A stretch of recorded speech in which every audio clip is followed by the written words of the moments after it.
sit in that tiny room. There's no microphones, there's no nothing. It's just church pews and a jazz band, and it moves your heart. That's the way to do it. I'm convinced. So I remember years ago looking at like a festival schedule and seeing this band Alabama Shakes, and they're like halfway up the bill on the side stage. Coming back to the festival like a year or two later and seeing Alabama Shakes headlining the side stage. I'm like, oh damn. And then a couple years later coming back and they're fucking halfway up the main stage. And I'm like, oh shit. Coming back a couple years later and now they're headlining the main stage. Then going to the fucking Grammys and we're in the same category as them and they fucking take the Grammy. That's how you're supposed to do it. That's what I think. You gotta get out there, beat the fucking street, and play live. And be a badass. If you're a fucking badass, that shit will happen. But you gotta work it.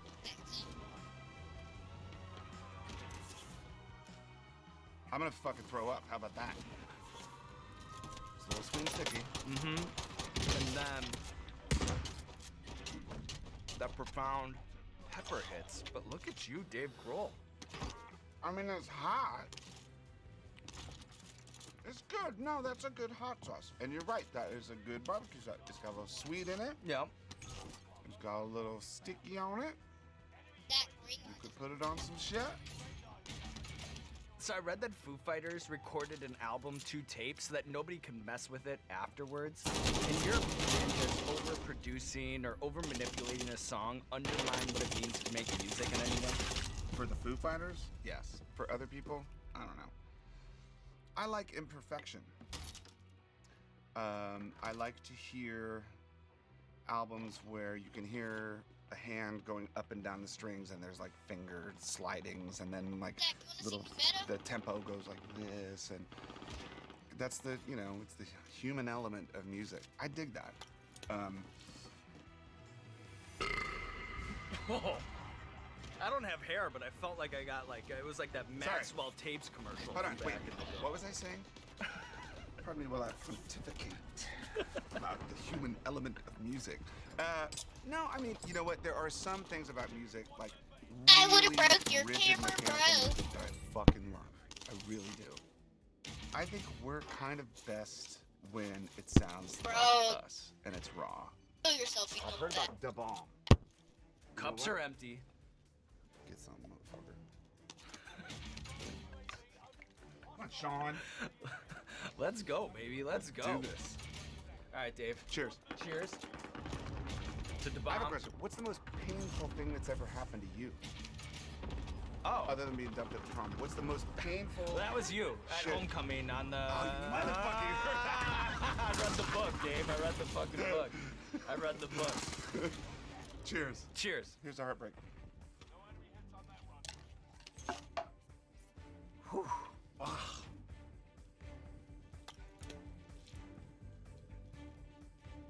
The bomb. Said it. Dude, it's crazy that this is your fucking job. Well, your job's fucking crazy. Yeah.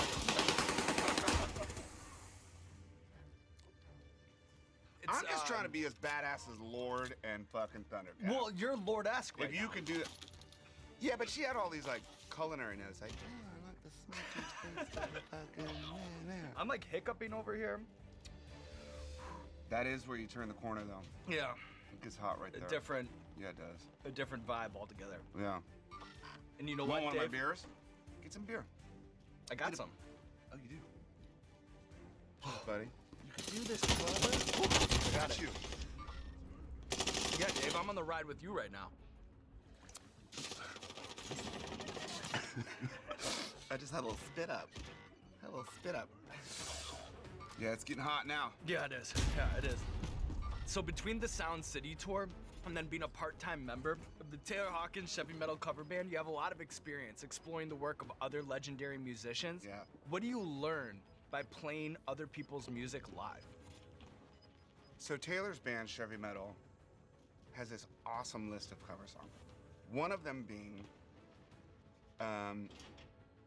Turning Japanese. Turning Japanese. Yeah, I think I'm turning Japanese. I really think so. And you listen to it on the radio and you're like, and then you play it on guitar, you're like, oh my God, this is so fucking hard. I remember once trying to play Message in a Bottle, and I fucking pulled a muscle in my hand playing a Police song. I was like, how do the Police do this without hurting themselves? Like some people, some musicians, you sit there and you talk and you're like, yeah, what's up? But then you put on instruments and you start playing and you actually get to know the person better without words, with instruments, because everyone does it differently. It's pretty rad. You're, by the way, Lord-esque. Come on now. I'm not just saying that. Come on. Dom is coming in because she sees, like, tears coming out of my eyes. No, I'm good. And yeah, Dave, you are good. You are good. Really? Yeah, this is, Come on, let's do another shot. all right. Let's do the damn thing. Where's that fucking whiskey, motherfuckers?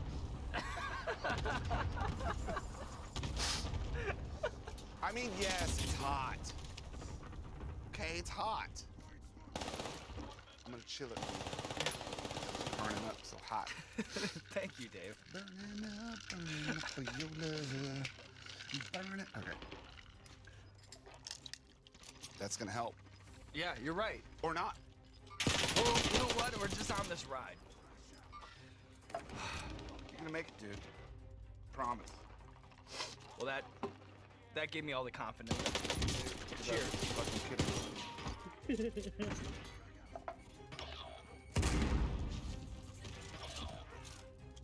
Mommy, will you pass the pucker butt? It's a fucking what?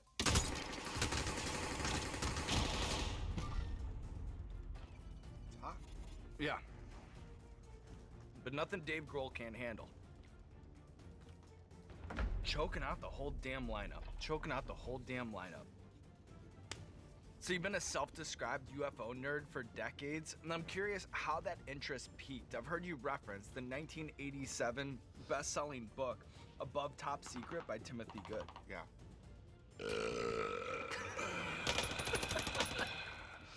When I was a kid, I had, and like, really, I'm a crazy vivid dreamer, still to this day.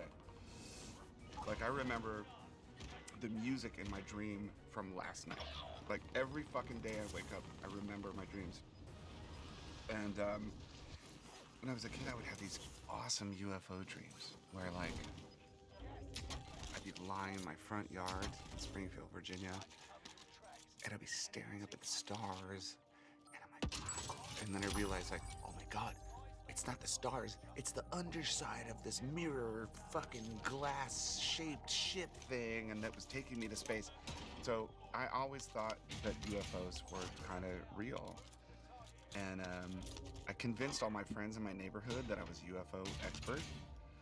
And they'd be like, come over to my yard, I think I saw a UFO last night. And I'd walk over to your yard and be like, yeah, see that like discolored grass right there? That might be a crop circle or whatever. So from an early age, I was super into UFOs.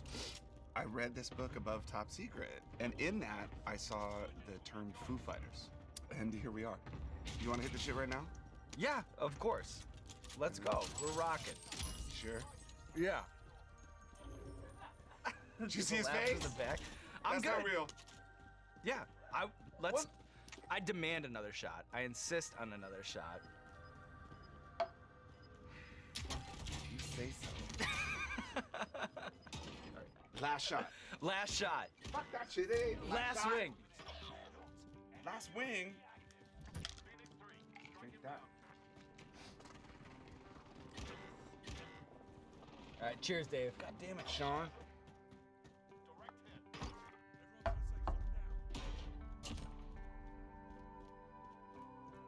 I mean, I gotta be honest. I'm not kidding, dude. When I was a kid, I learned to love music watching Saturday Night Live. And I walked onto that set for the first time in 1992. Like, holy shit, I'm here. As a teenager, I fucking watched the David Letterman show every fucking night as I did bong hit after bong hit after bong hit. And Some I parallels walked there. onto that fucking stage. I'm like, oh my God, I'm here. For years, I've watched this fucking show. and I finally walked onto this set and saw those sauces and saw your face, I was like, yes! Bucket list, bam! The only thing I have left to do in my life is jam with AC/DC. Yeah! Dave, I can't handle that. I don't know how to process that. I'm just saying. That. Are we hitting the last dab? What are we doing? Let's fucking hit Come this on now. last dab. Let's hit a fucking last shot. Let's right. put the dab on. Let's Yeah, put the dab on. I got the dab on. Hold on a second. Let's talk about love. All right. I was kidding. One more shot. One more shot, yeah. One Right? more shot and one more wing. Let's do a shot. We'll chase it with the wing. Ooh, wing chaser. Wing chaser. Or shot chaser, depending on how you want to line it up. Oh, you know what I gotta do? Fucking tomorrow I gotta go to Narnia. What? I gotta go to Narnia. What's that? Narnia business.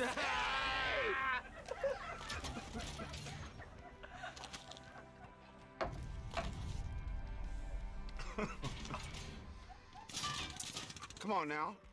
Well, you know what? I almost think it would be like silly to ask a wing 10 question. Let's eat this wing. Let's eat this wing, Dave. Okay. And what a ride it's been. Yeah, man. Did you put a dab on it? Oh, yeah. You hit it, right? I hit that shit. I hit that shit. Well, I've got a confession in my... I got a confession Come on, to I wasn't make. gonna fucking say it like that. Just so you know, I have this shit at home. Sometimes I come home from rehearsal. Did that sound like Elvis? Did you hear what I just said? Sometimes I come home from rehearsal. I drink a couple beers and eat a teaspoon of this shit. So you know what? Hot ones.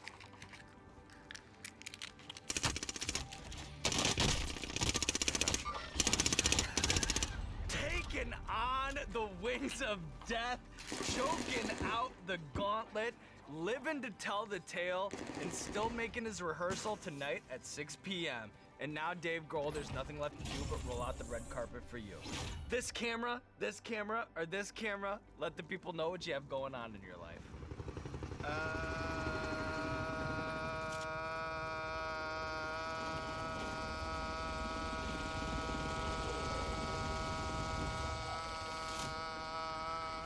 Got a horror movie coming out. How about that shit? And then I'm in a band called the Foo Fighters. We're gonna play a bunch of shows. And then fucking, you know. Days gone.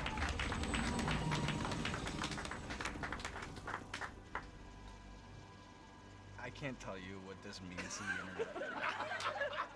Don't get emotional. Get the fuck. No, I might You're though. not that guy at the bar. No, I do. I care. Give it a hug. I care. I Give it a care. hug. Let's hug. No, I care that fucking much. And you're the fucking man.